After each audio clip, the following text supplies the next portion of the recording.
Stupid name, loud sport, old people play it, and there was no way I was ever going to set foot on a pickleball court.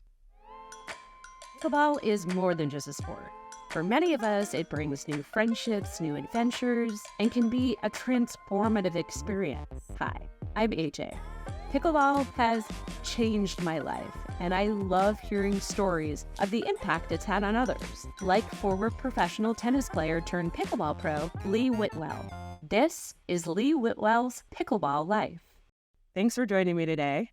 My pleasure. Thanks for having me. I was excited when you reached out to me. I'm like, oh my God, Lee Whitwell is reaching out to me on Instagram. You were the first person who requested an interview. That makes me sound like a diva. I think it was more of the lines of like, if you ever need a fill-in, happy to fill some time. Versus, no, you absolutely need to interview me. No one needs to interview me. I'm a Muppet. You're a Muppet. I'm a Muppet. I felt special. Thank you. So I did see you're a lifelong tennis player. Yes. Were you initially resistant to playing pickleball? I wouldn't say I was initially resistant. I was just completely, blatantly, and vocally extremely opposed to it. I mean, it was no resistance. It was like, oh, no, not happening. And I'm a liar, apparently. So my good friend Lisa asked me to play in a tournament. And of course I said yes. And then she goes, by the way, it's not tennis. Like, no, it's pickleball. I'm like, no, thank you. Why would I play a sport my dead grandma could play, right? Like, I'm good. And, she's like, it's going to be so much fun. It's the best thing ever. I'm like, you're trying too hard. You're overselling it. Like, stop. And, it's went on for about 20 minutes. And then she's like, I'll buy you a case of beer. I'm like, you should have led with that. Don't bury the lead. I always knew I had a price, right? I knew I know I can be bought. If you're like, hey, who did it? I'm like, my dad. First off, how much? 8 million? Okay. My dad, the wine cellar with the broomstick. Done. Throw him under the bus every single time. Now, my price, $19.95. Was it at least good beer? No. Well, I mean, it depends. I'm gonna angry, and I might anger a lot of people. No, I mean, it wasn't bad beer. It was breakfast blend. It was definitely a breakfast all day drinking kind of beer. It was Coors Light. It's beer you can work out with. It's got so many health benefits too. I keep plugging Coors Light. I'm like, at some point they might listen and sponsor me, but you never know. The outcome of that first tournament, you won. Yes, we did win. I don't know how. It was a very windy day. I didn't know the rules. I was in the kitchen the whole time. These people, I came out of nowhere, and these people that were playing, they're like, who is this obnoxious person dropping F-bombs and, being come on and loud.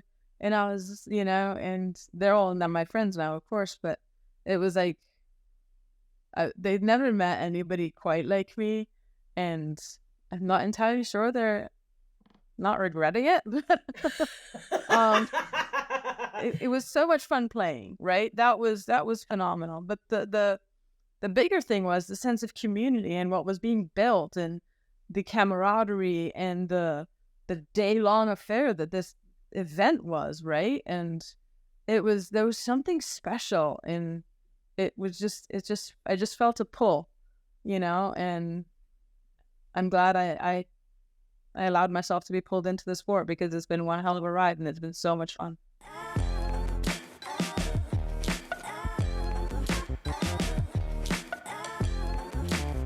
So I, like you, come from the tennis world. What do you think the biggest challenge is, making that switch from tennis? Yeah, I think tennis players get frustrated because the mistakes we make in pickleball, whether you're a two or a pro, like it spans the whole gamut. The mistakes we make are basic mistakes.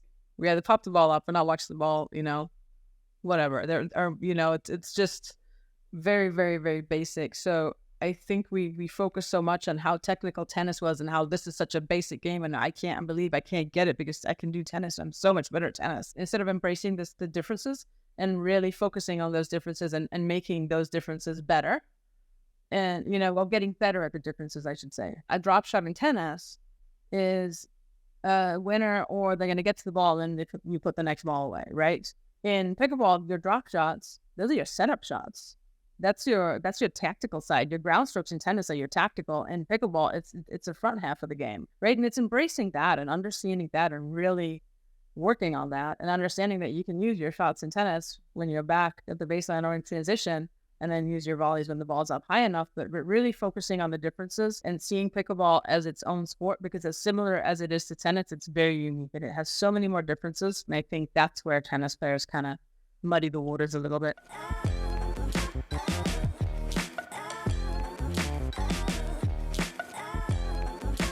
You have played with some of the top players. I'm curious, is there anyone you won't play with? Charles Manson, I probably wouldn't play with him. I mean, I'd be afraid to miss a shot because I might die. That's just that's a lot of stress. Who needs that kind of pressure? I tend to pick my partners based on their personalities, obviously their ability to play, but also based on their personalities, because I mean, I definitely want to win, but I want to have fun doing it too. I don't want to win angrily. That's not fun. That's not a good space for me to exist in. I did that in tennis, right? I never wanted to play me in tennis. I hated myself on the court. My goal was to mentally and psychologically destroy you. Great. That's such a great quality. Not trying to do that now, Like now it's more like I want to win, but there's perspective. I'm not 18 anymore, Yeah. Fast forward a few decades, and I look through it through a very different lens. For me, what's important is making sure the pro tours sit on top of amateur tours, right? Amateur tournaments. And we have fans because we sit on top of amateur tournaments, and they are butts in seats. And for me, it's very important to connect with the amateurs, to connect with the people who are fans of the sport, and as a result, fans of me. And I want to bring them on this journey with me and engage with them and make them feel a part of my dumb shots, my great shots, my celebrating my wins with me and commiserating my losses. That to me is what's important. At the end of the day, we're all competitors. We all want to win, but I don't need to go to that dark place anymore of competitiveness, right? Where I was winning and at all costs. I don't need to, play you and have you walk off the court going, oh my God, I hope she gets hit by a bus. She was so awful to play. And that's just not good. That's not a good feeling.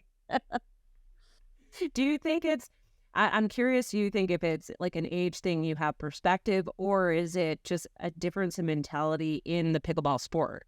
I think it's a difference in, I think it's two things. One, I definitely think it's age. I mean, if you'd have told me I would have had, a second professional career, I'd be like, no, especially in my 40s, right? That's does that. And the other thing too is it maybe it is the nature of the game and the proximity of it, right? I don't know. That's a really good question. I can we circle back to that question? I don't have an answer right now. But I mean, essentially, I think it's the lens. It's the lens through which you choose to look at it with, right? You can be competitive, but not lose sight of the funny, because I mean, I'll be the first person to admit I do a lot of dumb stuff on the court, and then I have in my head an idea of what I look like when I'm playing. And then I see video and I'm like, wow, that's very different. I thought I was being graceful, and it's more like I'm a drunken elephant out there. That's okay.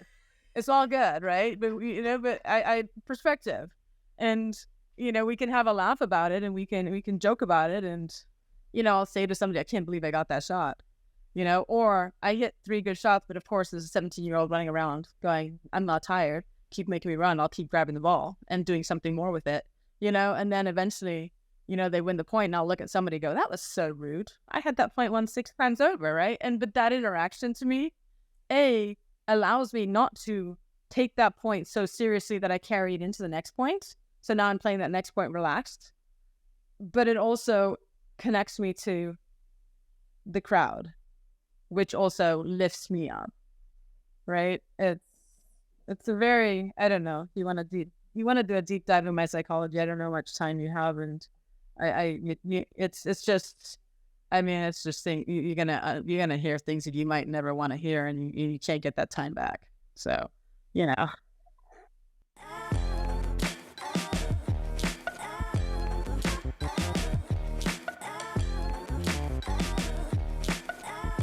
So you're playing with a lot of young people. How are you able to compete? Because I'm not dumb. Because I'm like, look, run. You get everything. This is my dance space. That's your dance space, right? You get 95% of the court. I get 5% of the court. I'll set you up, Not, but I mean, no, a lot of it is teamwork, right? I know my role as a player, and I'm more of a setup person. So to me, it's my goal is to set up my partner to be aggressive, and then I just get to celebrate in those successes. But it's also because the sport, it's once you get control of the point and you can dink, right? It's sort of the dinking sort of neutralizes age. And then you can, you can speed up, you can do certain things, but I'm more comfortable when, my partner wants to speed it up and start a hands battle, and I'm like, I'll just watch and clap. Not only are you an amazing pickleball player, but you've taken it and crafted this amazing Instagram feed, which is hilarious. What prompted you to start this, and what drives you to keep on, creating this kind of stuff? I love to make people laugh. I love to make people feel good about themselves.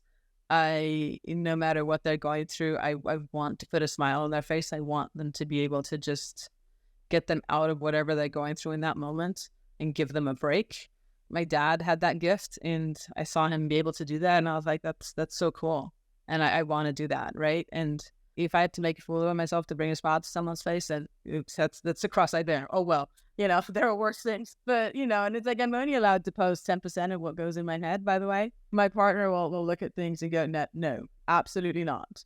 I'm like, but it's funny. No, Lee, do not. I'm like, okay. So 10% of what goes in my head is allowed to come out of my mouth and is allowed to be posted out live. Like the other 90's got to stay locked away. It's not good. Does your partner play pickleball? She does. She's a 4-0 pickleball player. And she's a 4-0 pickleball player, but like a pro tactical spectator, if that's the right combination of words. Like I can be playing and she's like, timeout. She's like, so let's chat. I'm like, no.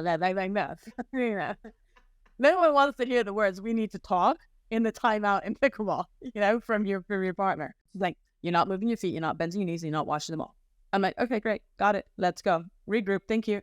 So from that end, she knows my game well enough to know what I'm doing, not doing, and knows when I'm in the zone, I'm not in the zone, and she'll direct me to that. And she's a great calming influence and rock when I'm playing. So it's always fun when she's at tournaments because it helps me. I think it's more annoying for her when I'm at tournaments because I talk to everybody. It's like, hey, I'll meet you in the car in 10 minutes. And I'm like, an hour and a half later, I'm like, I got stopped by 40 people and I had to talk to them. And she's like, I've been hungry for 3 days and you've been talking to people. And so I need to get better at that. I recognize that, but she's amazing. And I'm thankful to have her and have somebody who also understands the game and understands me and knows how to talk to me in the moment. I think it can be challenging for relationships when the partner is just not into something. Oh, 100%. Because go back to tennis, right? I'd go play tennis at the hour 30, hour 45. I'm like, I'm out. I'm done. I'm mentally drained. So it's like maybe with drive time, it was like a 2.5 hour commitment. Like in pickleball, I'm like, I don't think I've ever played for 2.5 hours. Like it's way more than that. And then I'm like, hey, it's 1 o'clock. Do you want lunch? I'm like, well, I need to eat. And then it was like, oh, it's like 7 p.m. And like, how was pickleball? And you left at 7 a.m. I'm like, it was a good day. Like I can see how that can really affect people's relationships. This is my theory, and I could be wrong, because it's happened a couple of times this year. But I think people should, like, if you play pickleball and you date somebody who plays pickleball, that's great. But never date somebody at your level. Like not at your level of play, not at your level of looks or intelligence or whatever. Just not at your level of play. Because then there's no expectation that you guys should play mixed doubles together or doubles together or anything together. Right? Because that's when it's like, you don't need to air out your dirty laundry on the court. Right? When you're playing together. Right? And you tend to say things to your partner that you would never say to somebody else on the court. Somebody misses the ball, I'm like, it's okay, you got it, you're good, we'll get the next one. I'm like, why didn't you make the shot? What is wrong with you? And you try to like rewind, and you're like, no, it's out there, and then you just keep going. So if you play with like maybe a point differential either way, you're good. You can then both enjoy the sport and then, go out to eat and have something to talk about.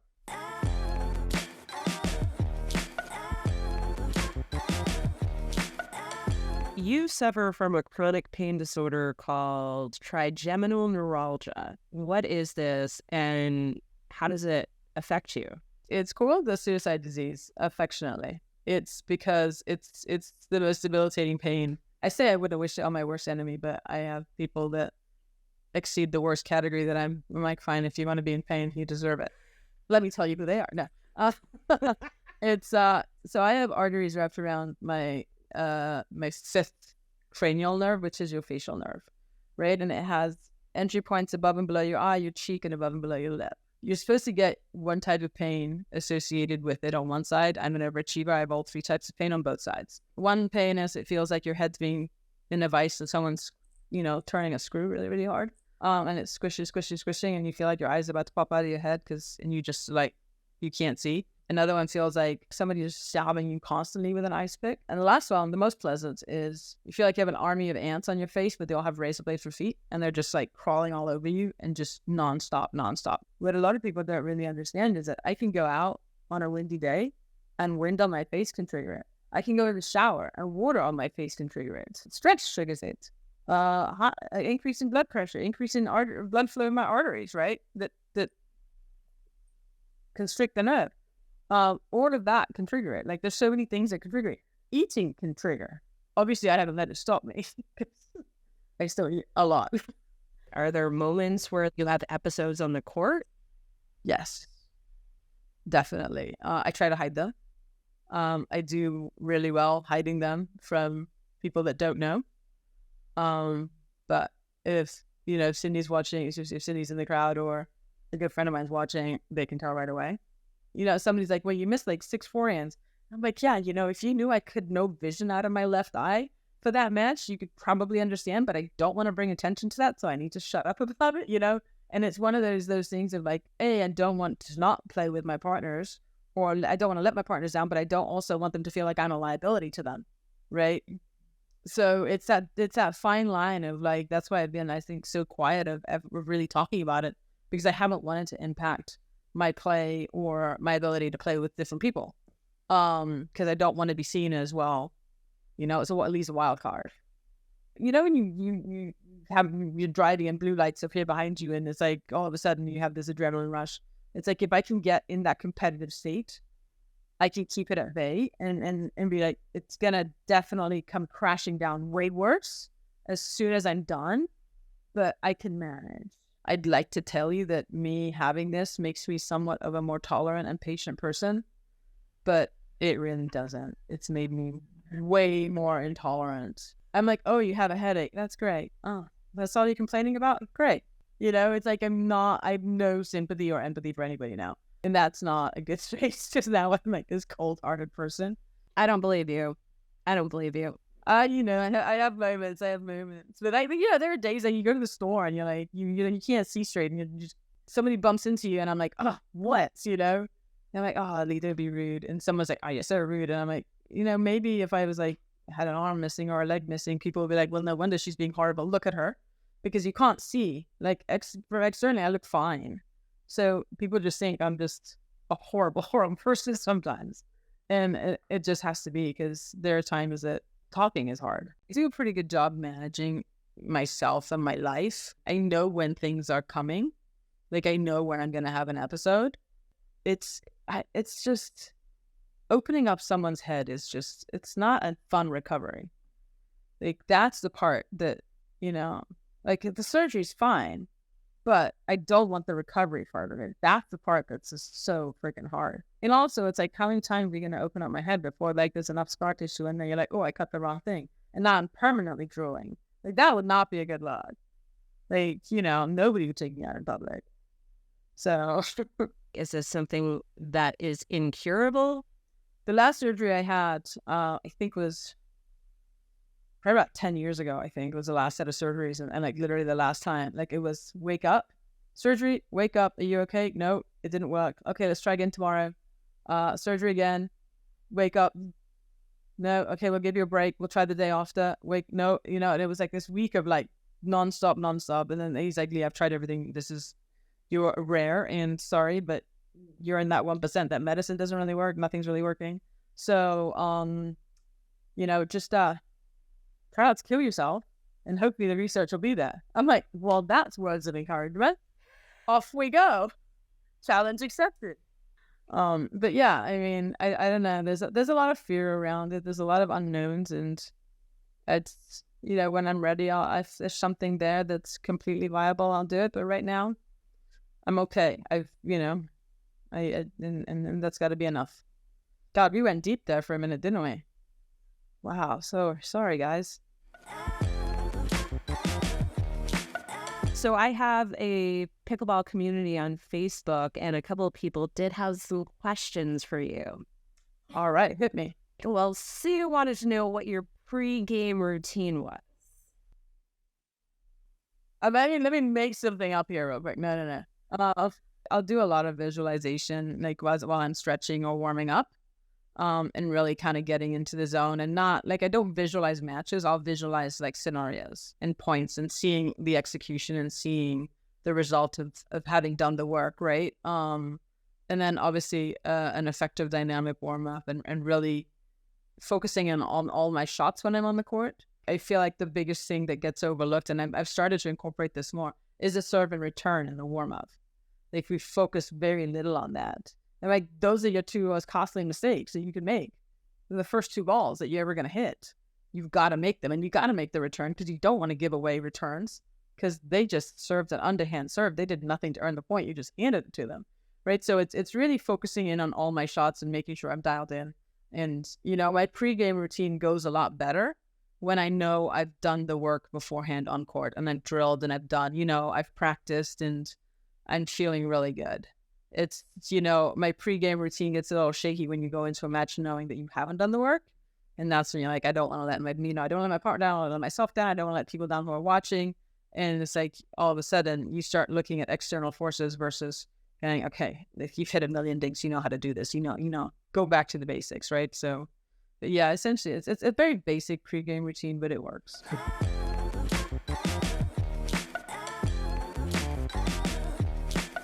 Mark wants to know what's the best advice you can give for an intermediate player who wants to jump to the next level. Jump.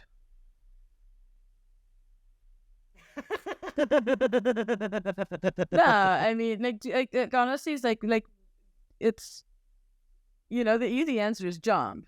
The longer answer is like, Mark, I need to know about your game, and let me look at your game and tell you what areas of your game you need to work on, and really work on those weaknesses and make them your strengths, because then they're not going to get exposed to the next level you go to, right? A lot of people think they can go to the next level, but they go into that level with weaknesses, and the better player is going to expose those weaknesses, and then it's not fun for you.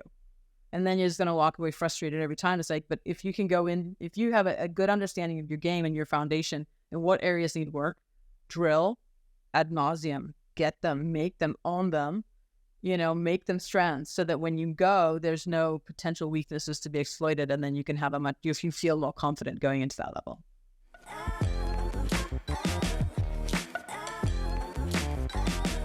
Where do you see the pickleball space going, or what do you hope to see happen in this space?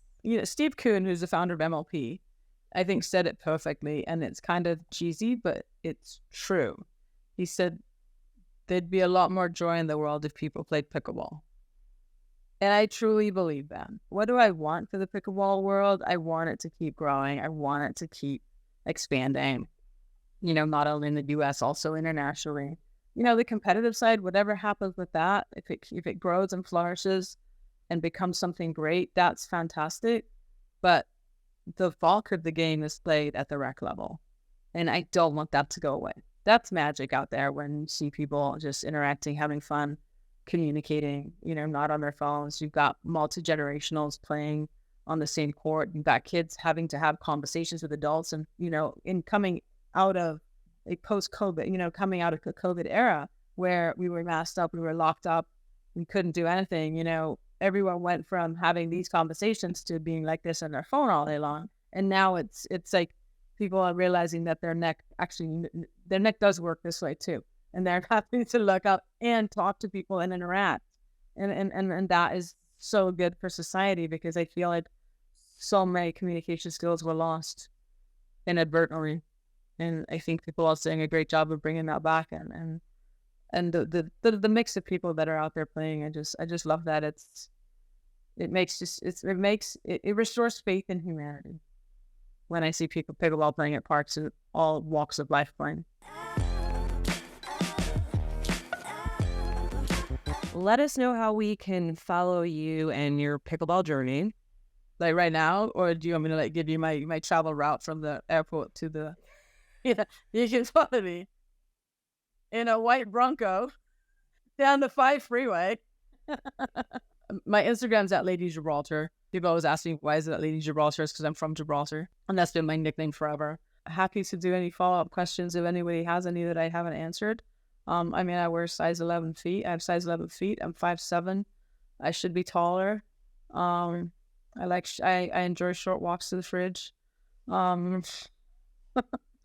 mean, that's me in a nutshell. Lee, it was fantastic having you on the show. Thank you for joining me today. My pleasure. I'm glad we finally were able to get it done, seeing as I can't read times or time differences. Thanks for watching. If you enjoyed, make sure to subscribe and follow me on all the social medias. I'll see you on the court.